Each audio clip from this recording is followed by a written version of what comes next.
I've opened up compilations on this show before, quite a few of them, in fact. I've opened up Activision Anthology. I have opened up a few Namco Museum discs. I have opened up a few Capcom Classics Collection discs, a couple of them, to be honest. I've opened up Midway Arcade Treasures on this show. I love compilations. They're awesome because they're a bunch of games on one disc. They're generally retro or arcade games that you can play and have a lot of fun with. And a lot of the time there are some extras thrown in, whether it's stat tracking or interviews or press releases or schematics or various other surprises, which I really get a kick out of as someone who grew up in arcades and who grew up playing older video game systems like the Atari 2600. Finally, on this show, I get to open up a couple of Atari compilations, which is something that I've really wanted to do for a long time because Atari and I have a history that goes way back. I was born the same year that Pong came out, so we have that relationship going on, although I don't know anyone from Atari personally. And then the Atari 2600 was really one of my consoles of choice growing up. By the time the NES came out in 1985, I was already a teenager and halfway through childhood, really. I was on my way to becoming an adult, and I really didn't get an NES until I was an adult. So the Atari 2600 was in my life starting in the late 70s and going through until about the mid-1980s or so, until I was in 8th grade. And the reason for that was because my mom's parents had an Atari 2600 at their house. And being the oldest of three in a single-parent household, my mom moved us around a lot when we were kids, and a few of those stops were at my mom's parents' house when money was tight. So getting to stay there, one of the perks was being able to have an Atari 2600 at your disposal. Now, you didn't get to play it, or I didn't get to play it as often as I would have liked to, but between my grandparents' 2600 and a few friends that had it here or there when I could steal over to their house and try it for a few hours, that was the exposure to the 2600 that I had. That was the system really that I grew up with. And the Atari 2600 left me with a lot of fantastic memories. As someone who loved playing games in arcades, even though the arcade conversions for the 2600 were generally lacking, like Asteroids or Missile Command or Space Invaders, it was still better than nothing. We were able to play reasonable facsimiles of the arcade games at home, given the memory restrictions and the hardware restrictions. So I really appreciated it back then. And after some time being an adult, where I dabbled in other consoles, now that I'm well into my adulthood and now middle age and beyond, I'm really appreciating Atari games, and especially the Atari 2600, a lot more. So in this particular episode, I have a pair of Atari compilations to open up.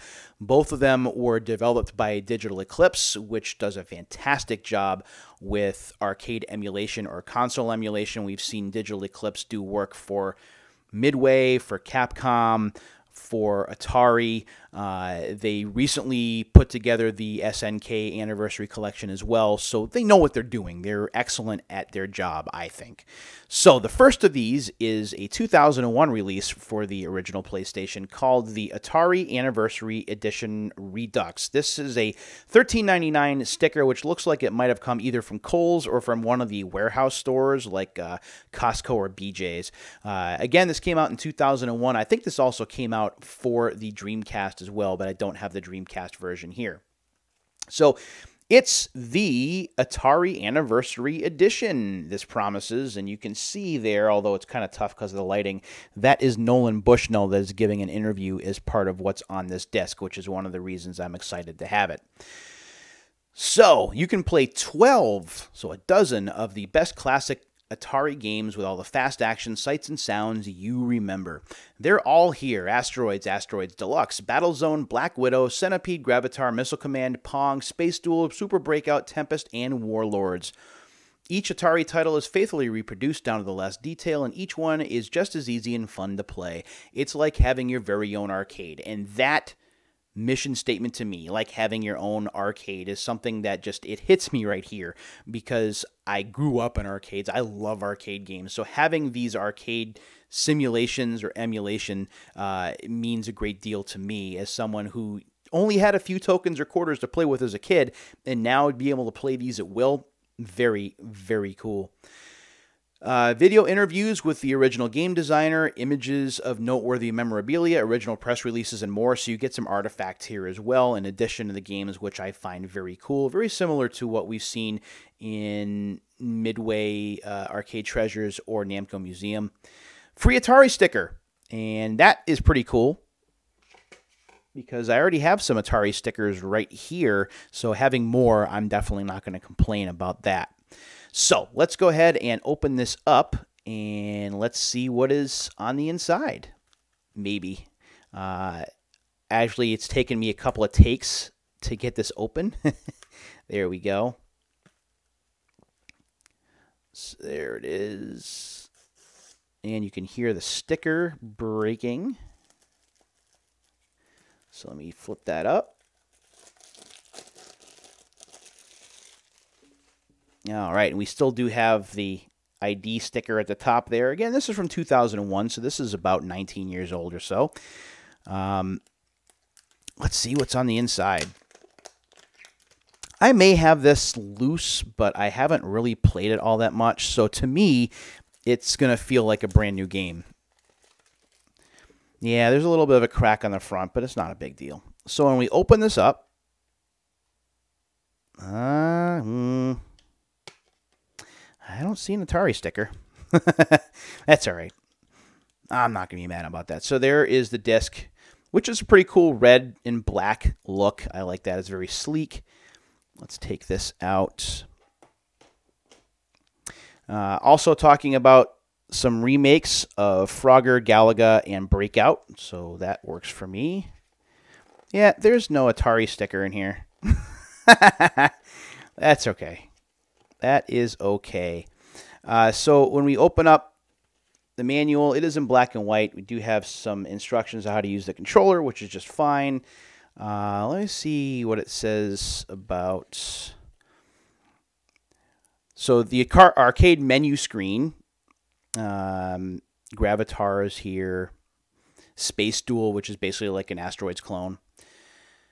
Additional features, you can configure the controls. The Atari Archives, that's what I want to check out. And a lot of this is supplied by Atari Age, which is pretty cool. Atari Age, of course, is a great archive for all things Atari, so it's very nice to have that partnership with them.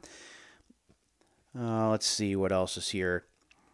Battlezone. Battlezone is one of those games that I got better at as an adult, but I'm still not all that great at it. I remember loving playing it in the arcades because it was a tank game, and those vector graphics looked pretty cool. But I always stunk at this first-person perspective. It took me a long time to get used to.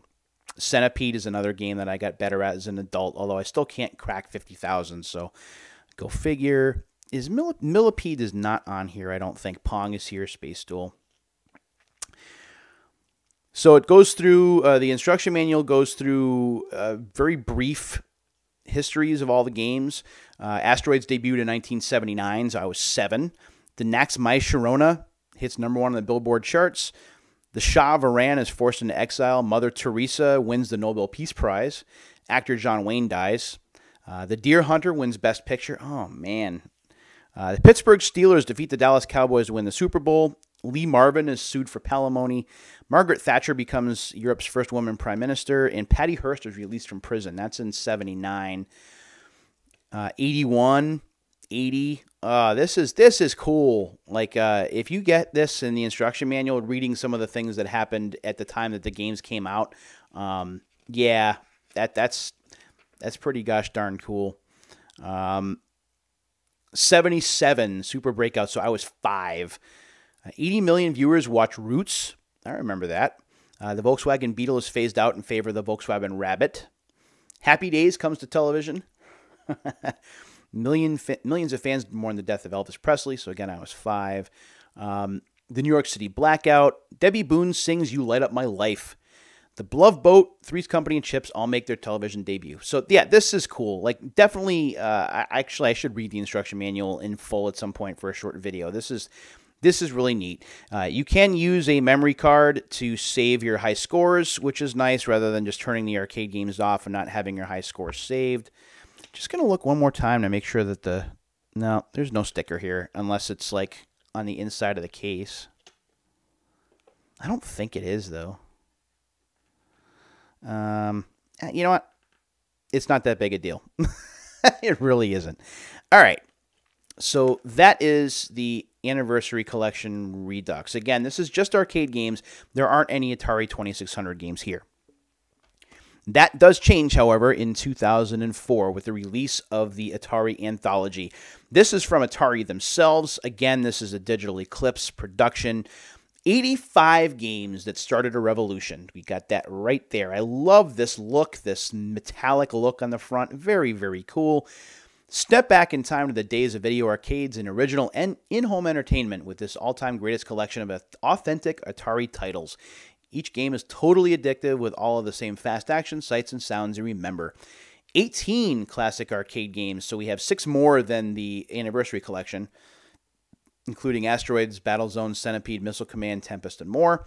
Plus 67 2600 games, including Gravitar, Millipede, Super Breakout, Video Pinball, Yar's Revenge, and Star Wars. And Warlords, not Star Wars. Warlords. There we had to fix it.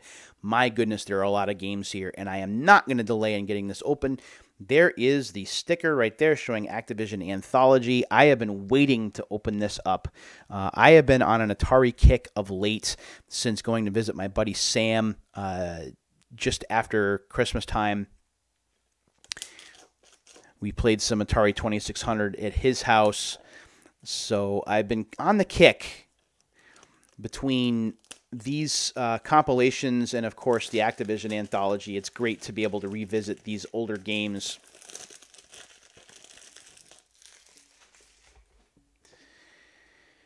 And let's take a look here. All right. When we open the case, feels like Deal or No Deal. Open the case.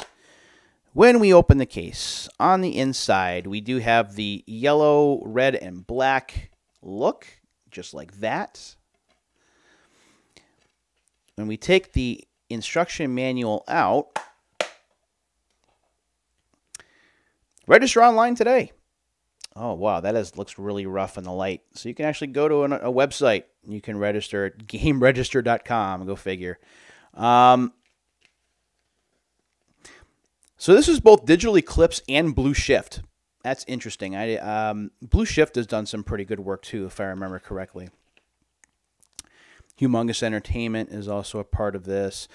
The one thing about this that I would have liked to have seen that a couple of the other compilations had done was put some licensed music playing in the background. I love that, especially with Activision Anthology. I think that has the perfect mix of game sound and licensed music that just makes it feel 80s. Unfortunately, this doesn't have any of that, but that's okay. Don't let that stop you from picking this up. When we open this up, I don't know. Let me see. So control schemes, oh wow, trackball, spinner, paddle controller, joystick. Oh man. And we have like this list of games here. And I'll run through them really quick because there are a lot. Let's see. So let's do this. 3D Tic-Tac-Toe, Atari Adventure. That's the one with the dragon and one of the first Easter eggs. Air Sea Battle, Asteroids, both the arcade and home version, Asteroids Deluxe. Video Cube, Backgammon, Battlezone, both the home and arcade versions. I forgot there was a home version. Black Widow, Blackjack, Bowling, one of my favorite 2600 games. Breakout, Canyon Bomber. Canyon Bomber, not the arcade game, however, just the 2600 game. The arcade game is on the Switch version of Atari Flashback Classics and is quite good. Casino, Centipede, both the home and arcade versions. Circus Atari, another one of my favorite games. Combat, if you like Pat the NES Punk and the Angry Video Game Nerd, Combat. Crystal Castles, both the home and arcade versions. Demons to Diamonds, another weird game that my grandmother had that I just never quite understood. Desert Falcon, don't remember that. Dodge'em, double dunk, flag capture, football, fun with numbers, golf. Oh, my grandfather used to swear up a storm at that game. Gravatar, both the arcade and home versions. Hangman, Haunted House, a game that I really like is Haunted House. Home Run, Human Cannonball, Liberator, which is an arcade game. Lunar Lander, also an arcade game. One of the earlier arcade games that I remember seeing. Math Grand Prix, Maze Craze, Major Havoc, another arcade game. Millipede has both the arcade and home versions. Miniature Golf. Both the arcade and home versions of Missile Commander here. Oh, I love the home version of Missile Command. I can go on and on about that game. Night Driver, just the Atari 2600 version of that one. Off the Wall, Outlaw, Pong, the arcade original. Quad Run, Radar Lock, Real Sports, Baseball, Football, Tennis, and Volleyball. So you get 4 sports games here. Red Baron from the arcade, game that I really didn't play too much until it came out for Microsoft. Was it Microsoft Game? I thought Game Room had it. I think that's where I started to play it most. Skydiver, Slot Machine, Slot Racers, Space Duel, Space War, Sprint Master, Star Raiders, Atari Starship, Steeplechase, Stellar Track, Street Racer, Submarine Commander, Super Baseball, Super Breakout, both the arcade and home versions, Atari Super Football, Surround, Earthworld, Fireworld, and Waterworld are all here from the Sword Quest series. That is pretty gosh darn cool if you ask me. Tempest from the arcade is here. Video Checkers, Video Chess, Video Olympics, Video Pinball, which of course I enjoyed a lot as a kid. Warlords, both the arcade and home versions, and Yar's Revenge, another game that is fantastic and really could have held its own as an arcade game if it had ever come to that. Let's see if there's anything else here. The Galaxy screen, so the games are all separated into constellations, so they're separated by game type, which is kind of cool. You can also do some various challenges. You can set a timer to see who can get the highest score within a certain amount of time. Trippy mode, which I guess really messes with the visuals. Time warp, so it keeps changing between fast and slow. Hot seats. In the hot seat mode, you are presented with up to 3 additional games to play in combination with the game you've already selected. That's pretty neat. Double speed as well is here. Gameplay tab, controls tab, bonus material. Includes interviews, box art, classic manual scans, a photo gallery, and more. So that's pretty neat. I didn't know that there was bonus material here. And that's pretty much it. Have a list of the individuals who worked on the game. I see Mike Mika's name here. Mike, if you, for whatever reason, are watching this, how you doing? I follow you on Twitter. You're awesome. Chris Charla, his name is here. Wow. Leonard Herman is here as an archivist. Nolan Bushnell's name is listed in the credits as well. It should. This is neat. I love these, and there aren't too many that I don't have. One that I want to get brand new, but the price has been a bit high, is the Intellivision Lives collection. I know there's a brand new Intellivision system coming from Tommy Tallarico and friends. I never had an Intellivision as a kid, so for me to be able to play that would be pretty neat. And one compilation that I wish had come out but didn't would be a ColecoVision compilation. Now, granted, a lot of that has to do with licensing, but I did play a bit of ColecoVision when I was a teenager and really liked it, especially war games. But the Atari 2600 and Atari arcade games are synonymous with my childhood, and it is really, really cool that I'm going to get to play these games again on the PlayStation and PlayStation 2, just like I do on the Switch here in the office. So, that's it for another episode of Unsealed. I really do appreciate you watching. Until the next time, my friends, take care of yourselves and each other, and we'll